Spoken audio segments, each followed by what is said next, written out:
নূহ আলাইহিস সালামের 3 সন্তান দিয়া আর ওই 40 জন মুমিন এরাও বেঁচে থাকলো, তবে তাদের গর্ভে ঔরসে আর সন্তান নাই। 3 সন্তান দিয়া পুরো দুনিয়া নতুন ভাবে আবার আবাদ হলো।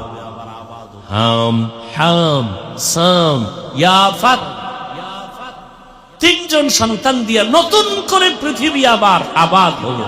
এজন্য নূহ নবীকে বলে আবুল বাশারে সানি, দ্বিতীয় আদি পিতা, দ্বিতীয় আদি পিতা।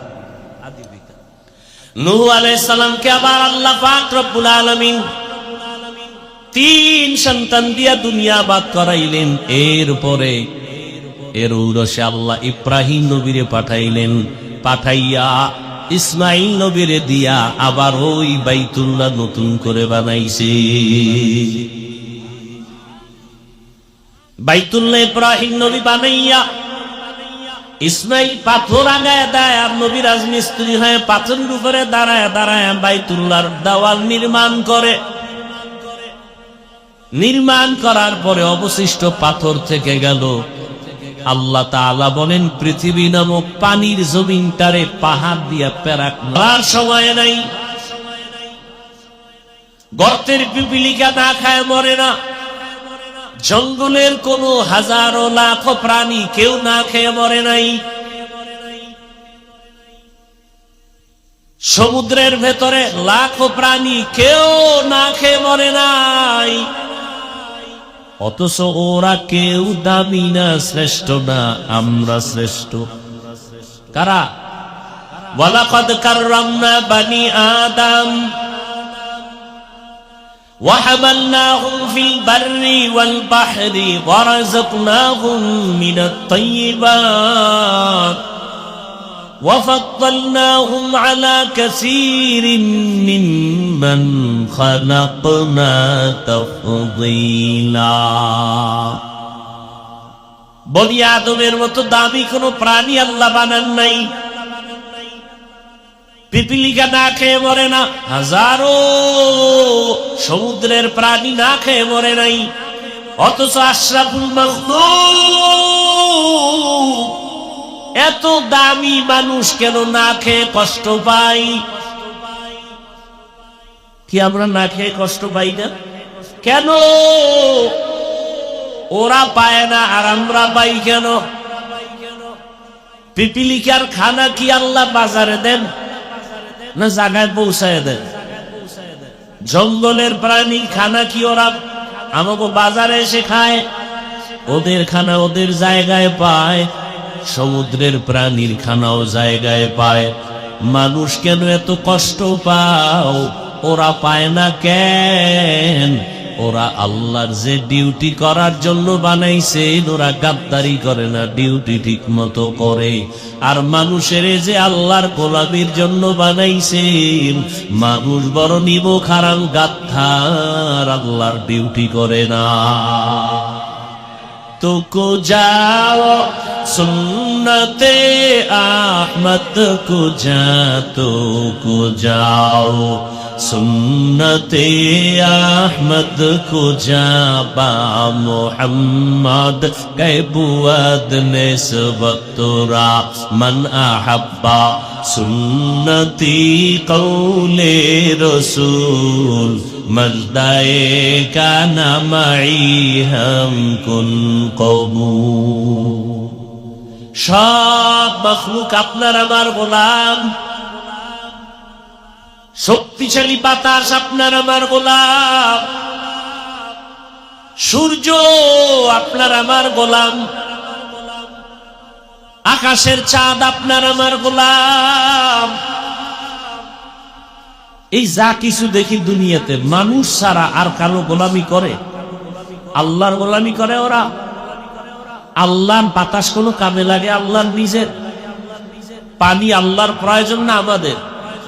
সব আমাদের গোলামি করে। সূর্যটা কি গোলামি করে? জমিনের মধ্যে যত ফল ফসলের রং দরকার, কালার, সব ফল ফসলের কালার দেয় সূর্যের আলো। দেখছেননি কারবার? তরমুজ চিনেননি? মাটির উপরে তরমুজ পড়ে আছে, দেখবেন উপরের অংশ কালার ভালো, মাটির সাথে যেটা মিশে আছে ওখানে কালার নাই, সাদা। কেন? সূর্যের আলো লাগে নাই। জমিনের সব ফল আর ফসলের কালার সূর্যের মাধ্যমে হয়, কিন্তু কালার দিলে হবে না, স্বাদও লাগবে, মিষ্টিও বাড়ানো লাগবে। ওইটা সূর্য দেয় না, চাঁদের সূর্য থেকে আলো ধার করে আইনা রাতের বেলা চাঁদের আলো দিয়া ফল ফসলের স্বাদ বাড়ায়। তরমুজের যে অংশে চাঁদের আলো বেশি দেখবেন ওই অংশ মিষ্টি বেশি, যে অংশে চাঁদের আলো নাই ওখানে পানি পানি, মিষ্টি নাই। একটু ব্রেনে ঢুকান না কথাগুলো। মানুষ হইতে পারি নাই, বক্তা হইছি ঠিক, মানুষ হতে পারি নাই। একটা গরু, একটা কুকুর মালিকের লাথি আর গালি খেয়ে মালিকের গোলামি করে, আর আমরা আল্লাহর সবকিছু পাইয়া রাজার হালাতে তাইকেও আল্লাহকে চিনি না। আমি মানুষ হতে পারি নাই, বক্তা হয়েছি, মাওলানা হয়েছি, মানুষ হতে পারি নাই। আপনি ডাক্তার হয়েছেন, মানুষ হতে পারেন নাই, চিনেন না। মানুষ যদি হইতেন, কে বানাইলো? এত সুন্দর চেহারা কে দিল? এত সুন্দর কণ্ঠের আওয়াজ কে দিল? তৈলের ফ্যাক্টরি থেকে লবণ আসে না, লবণের ফ্যাক্টরি থেকে তৈল আসে না, আর আব্বাজানের ফ্যাক্টরি থেকে 5 সন্তান, কণ্ঠ 5 রকম। কে এ কারিগর? কিভাবে বানাইলো? কারো কণ্ঠের আওয়াজে কারো কণ্ঠের আওয়াজে মিল নেই, কারো চেহারা হাজার কোটি কোটি মানুষ যা মরে এর থেকে আরো বেশি জন্ম নেয়, কোটি কোটি মানুষ কারো চেহারার সাথে মিল আছে। এরপরও মিল পাও পাইল, এই জায়গায় মিল নেই। কথা বলেন, সরকারের বাবায় বানাইছে, আল্লাহ বানাইছেন এই জায়গার টিপের বহুমূল্য। সেই টিপ দিয়া সুদের আইন পাস করো, সেই আঙ্গুলটা ঘুষের আইনের কাজে লাগাও। মানুষ হত্যার পেছনে সে আঙ্গুল ব্যবহার করো। কোনদিন যদি আঙ্গুলের ছাপও মিলে যায়, চোখের চাহনি মিলবে না। মিলবে? পৃথিবী কারো চোখ আর কারো চোখের সাথে মিলবে? কার কুদরত? চিনলেন না সে আল্লাহকে? চিনছেন? কেমনে চিনলেন? আমি টুপি খুলতে চাই না, আপনি টুপি দিতে চান না, অথচ দোনোজনই মুসলমান, দোনোজনই আল্লাহর গোলাম। আপনার আল্লাহ আর আমার আল্লাহ দুইজন না এক? কোরআন, হাদিস, কাবা, কালেমা, সত্যটা বলেন। ধর্ম, মরার সময় কাফনের কালার, সংখ্যা, কবরের সাইজ, পোশাক আলাদা কেন? হয়তো পড়লে সবাই প্যান্ট শার্ট টাই করি, আলাদা কেন? আপনার আমার আল্লাহ এক, নবী এক, কোরআন এক, হাদিস এক, কাবা এক, ধর্ম এক, কালেমা এক, কবর এক, কাফন এক, কালার এক, সব এক, পোশাক কেন আলাদা? একটু ভাবেন। আমি টুপি খুলতে চাই না আর আপনি দিতে চান না, আপনি কত বড় ভিআইপি মুসলমান। আপনাকে টুপির জন্য আলাদা বয়ান দিতে হয় আমার। আমি দাড়ি কাটলে লজ্জা পাই, আপনি রাখতে লজ্জা পান, দাড়ি রাখলে লজ্জা, আর আমি কাটলে লজ্জা।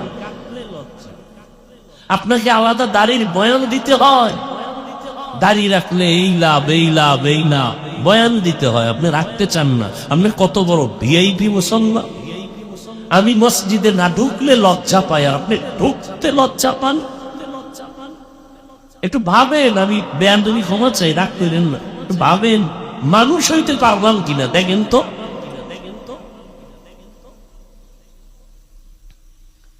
আমি পর্দা না করলে লজ্জা লাগে আর আপনি পর্দা করলে লজ্জা লাগে। কত বড় ভিআইপি মুসলমান নিজেরা ভাবতেছেন আপনি যে হুজুরেরা সব খারাপ, আপনি বড় ভালো মানুষ, নামাজ না পড়েও। আমাকে যদি বলা হয় তারেক রহমান সাহেব টেলিফোন করে আপনাকে স্বরাষ্ট্রমন্ত্রী বানাবো, জীবনেও বানাইতো না, কথার কথা। কেন? আপনি দাড়ি কাটতে হবে। আপনি বলুন তো, আমি বলবো না, আপনি বলেন ওই মন্ত্রী হওয়ার জন্য আমি দাড়ি কাটবো? আপনি সাক্ষী দেন। আপনি মুসলমান, আপনি দাড়ি কাটেন কেন? 24 ঘন্টার সেকেন্ডে সেকেন্ডে সেকেন্ডে সেকেন্ডে অল টাইম কবিরা গুনাহ, কবিরা গুনাহ, কবিরা গুনাহ, কবিরা গুনাহ। একটা মোনাজাত কবুল হবে না তওবা না করা পর্যন্ত। লিখে রাখেন কথাগুলো। একটা মোনাজাত কখনো কবুল হবে না যতদিন পর্যন্ত তওবা না করবেন। এরপরে যারা সুদের টাকায় জড়িত, 24 ঘন্টার সেকেন্ডে সেকেন্ডে গর্ভধারিণী মায়ের সাথে জিনা জিনা জিনা অল টাইম। হজ করলে কবুল হবে না, দান করলে কবুল হবে না, মাদ্রাসা করলে সওয়াব হবে না, মসজিদ করলে সওয়াব হবে না, সুদের টাকায় যাদের খাতায় নাম যাদের আছে, হজ করলে কবুল হবে না, তেলাওয়াত করলে কবুল হবে না, মোনাজাত দিলে কবুল হবে না, নামাজ পড়লে কবুল হবে না, তওবা না করে মরলে চিরস্থায়ী জাহান্নাম। এই কথাগুলো আমরা যদি আপনাদের সতর্কমূলক না বলি, কে বলবে? বলার তো এখন আলেম কইবে যাইতেছে। আপনি অন্যায় করেন তাতে কোনো দুঃখ নাই, আমি বইলে একটু সতর্ক করি, এই জন্য আমার দোষ। একটু চিন্তা করতে পারেন। আপনি রাগ করতেছেন, আপনি যে অন্যায় করেন এতে আপনি একবারও চিন্তা নেই, দোষ মনে করেন না। আমি আপনাকে সতর্কমূলক বয়ান করি গেল, আপনি এটাকে অনেক দোষ মনে করতেছেন। তাহলে আমাকে আলাদা বয়ান শিখায় দেন, কোরআন হাদিস ছাড়া বাইরের কি বয়ান আছে বলেন, সেটা করি। কি কোরআন হাদিসের বাইরে বয়ান কি আছে বলেন? কোরআন হাদিস কি সুদখোরের পক্ষে? সত্যটা বলেন, মিথ্যা বলার দরকার নেই। কোরআন হাদিস বেনামাজির পক্ষে? তো কোরআন হাদিস দিয়ে বয়ান করালে তো বেনামাজির বিপক্ষেই যাবে, সুদখোরের বিরুদ্ধে যাবে। সত্য কথা। আপনি অন্যায় করেন, আপনার সুযোগ যখন শুনছেন আপনার কাজ হলো তওবা করা। আল্লাহ, ওই কয়েক মাস আগে, বেশি দিন হয় নাই, সেনাবাহিনীর চাকরি চাইরা এসে যুবক কয় মোনাজাতের পরে, হুজুর দোয়া করেন।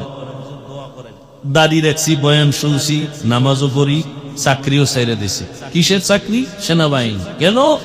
এই মুহূর্তে 5 তারিখের পরে সেনাবাহিনীর যেই দাম মূল্য, না আমাকে বারবার উপর থেকে চাপ দেওয়া হচ্ছে, দাড়ি কাটো দাড়ি কাটো। আমি বলছি চাকরি ছাড়বো, দাড়ি কাটবো না। সেও মানুষ, সে হুজুর না, কিন্তু আপনাদের লাইনের, জেনারেল লাইনের মানুষ। কিয়ামতের দিন তো আল্লাহ আপনাদের দিয়ে আপনাদের সোজা করবে। ব্যবসায়ীকে বলবে, তোর মতো ব্যবসায়ী লোক দেখতো 5 ওয়াক্ত নামাজ পড়ছে দাড়িওয়ালা, তুই পারো নাই কেন? আমি হুজুর টুজুরের দরকার নাই, এই জন্য শুরুতে বলছি আমি কাউকে হুজুর বানাইতে আসিনি। আপনারা হুজুর হন, একবারও বলবো না, বরং আমি বলবো ডাক্তার হন, ইঞ্জিনিয়ার হন, প্রফেসর হন, ব্যবসায়ী হন, এমপি হন, বেয়াদব হইবেন না। এগুলো আমার টোটাল বয়ানের মূল কথা। এমপি হবেন, বেয়াদব হবেন না।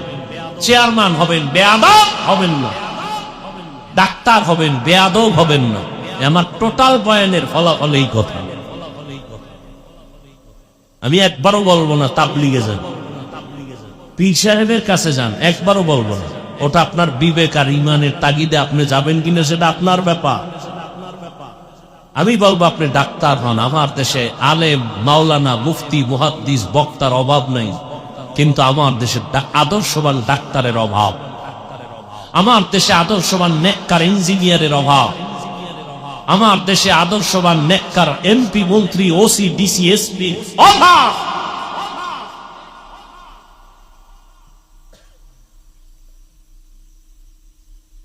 আপনারা মনে করেন দেশ ঠান্ডা, এখনো কত ওয়াজে বাধা দেয় জানেন?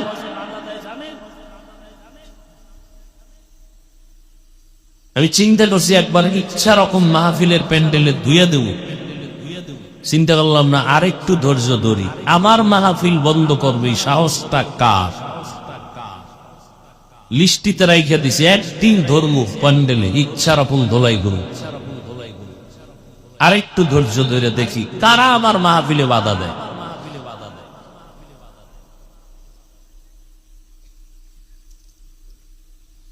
যে বাধা দিবে ওই ওসি ওই প্রশাসনের কেউ জড়িত থাকলে নাম গোষ্ঠী শুদ্ধা, এরপর আমি ধর্ম প্যান্ডেলে আমি এখনো ধৈর্য ধারণ করতেছি। ওই প্রশাসনের ব্যক্তিকে যে বলবে ওয়াজ করতে দেয়া যাবে না, তাকে চিহ্নিত করতে হবে গোটা দেশের মধ্যে যে আসলে প্রশাসনের নামে সে দালাল হয়ে বসে আছে। চিহ্নিত করতে হবে এদেরকে। আল্লাহর কোরআনের মাহফিলে বাধা দিবে ও এই দেশে থাকার অধিকার রাখে না। নাম শুদ্ধ বলবো, অধৈর্য ধারণ করতেছি।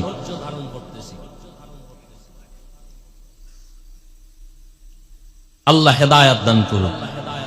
আপনারা আমাকে একটু সাক্ষী দেন তো, আমি যে এতক্ষণ বয়ান করছি, বলেন তো আমি আপনাদের যুক্তির বাইরে অমানবিক কোন কথা দেশের বিরুদ্ধে বলেন তো কোন কথাটা বলছি? তো বাধা দিবেন কেন?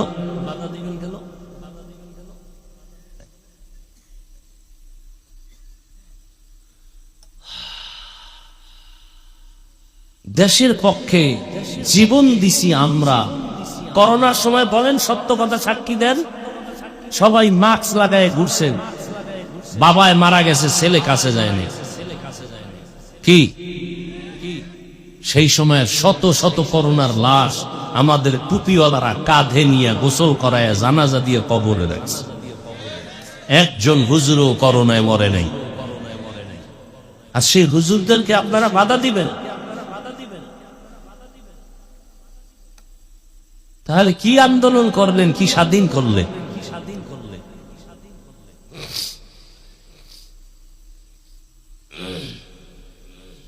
বেয়াদবি জীবনে করি নাই, ধৈর্য ধরার চেষ্টা করি। বহু তুফান এই জীবনের উপরে অতিবাহিত হয়েছে। শুধু মিথ্যা অপবাদের গ্লানি নিয়ে এ পর্যন্ত টিকে আছে। মিথ্যা অপবাদ। ওই 2 দিন আগে না 3 দিন আগে কোথায় বয়ান করছি, এই আয়াত দিয়া বাইতুল্লাহ হজ দিয়া চান্দি গরম হয়ে গেছে একদল বেয়াদবদের। আর লেখাপড়া করো, গবেষণা করো, এরপরে তালাশ করো এই বয়ান কোথার থেকে। ভারতের জমিন থেকে প্রথম ওয়াজ পালন করেছেন আমাদের বাবা আদম আলাইহিস সালাম। এই খবরই তো অনেকের জানা নেই। তাহলে আমার ভারত তো আমার শত্রুর দেশ না, আমার বাবার দেশ। কি ভারত আমার বাবা আদমের দেশ।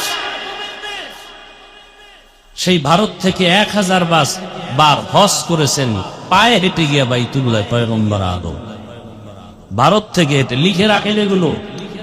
300 বার হজ করছেন, 700 বার ওমরা করেছেন পয়গম্বর আদম।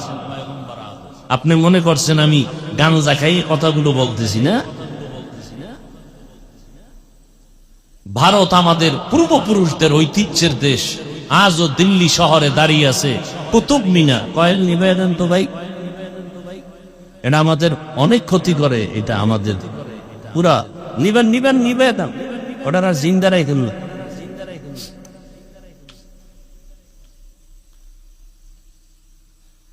কি কথা বলতেছিলাম ভাই? কুতুব মিনার দাঁড়িয়ে আছে দিল্লি শহরে, জানেন কেউ? এই কুতুব মিনারের ইতিহাস জানেন? একটা লোকের মাথার চুল বড়, চুলের মধ্যে উকুন হইছে, তার মানে তার কল্লা কেটে দাও। এই বিচার না উকুন ফালাও? কথা বলেন না কেন? উকুন ফালাইতে চুল কেটে দাও, কল্লা কাটবে? স্কুলে একটা অন্যায় করছে, ওই অন্যায়কারীকে ধলাই করো, শাস্তি দাও, পুরো স্কুল বন্ধ করে দাও। এটা করণীয়। যে অপরাধ করবে সে অপরাধীর শাস্তি চাই। কিন্তু ইতিহাস ভুলাইয়া দিয়া এরপরে উল্টা পাল্টা করবেন। 200 বছরের মতো ব্রিটিশ বেঈমানেরা ভারতকে দখল করেছিল, যেই ভারতে হাজার হাজার আলেমকে ফাঁসি দিয়া রাস্তায় রাস্তায়, কলকাতা, দিল্লি, ফাঁসি দিয়ে আলেমের লাট ঝুলাইছে, সেই ঐতিহ্যের কথা আমরা বলবো না? বাদশাহ শাহজাহান তাজমহল আছে না, তা আমাদের ঐতিহ্য না?